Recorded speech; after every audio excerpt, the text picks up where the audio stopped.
And then I think it's also important to reason from first principles rather than by analogy. So the normal way that we conduct our lives is we reason by analogy.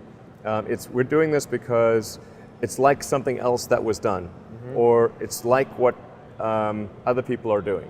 Me Too type ideas. Yeah, Slight slight iterations yeah. on a theme, and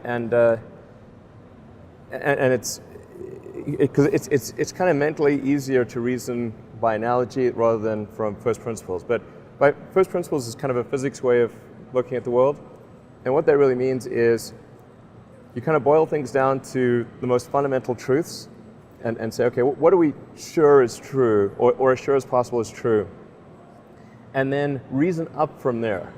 That takes a lot more mental energy. Give me an example of that. Like, what's one thing that you've done that on that you feel has worked for you? Sure. So somebody could say, in fact, people do, that battery packs are really expensive, and that's just the way they'll always be, because that's the way they've been in the past. You're like, well, no, that's pretty dumb, because if you applied that reasoning to anything new, then you wouldn't be able to ever get to that new thing. Right. It's like you can't say, horses.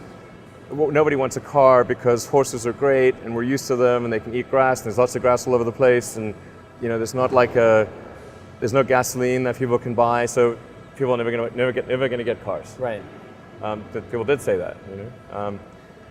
And for batteries, they would say, it's going to cost. Historically, it's cost $600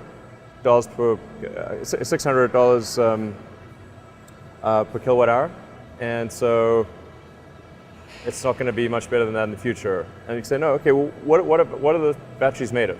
So first principles would be to say, okay, what are the material constituents of the batteries?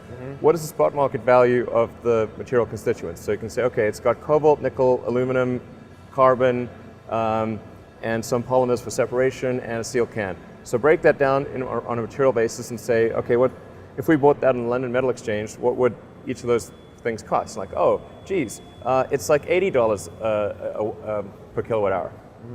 So clearly, you just need to think of clever ways to take those materials and combine them into the shape of a battery cell, and you can have batteries that are much, much cheaper than anyone realizes.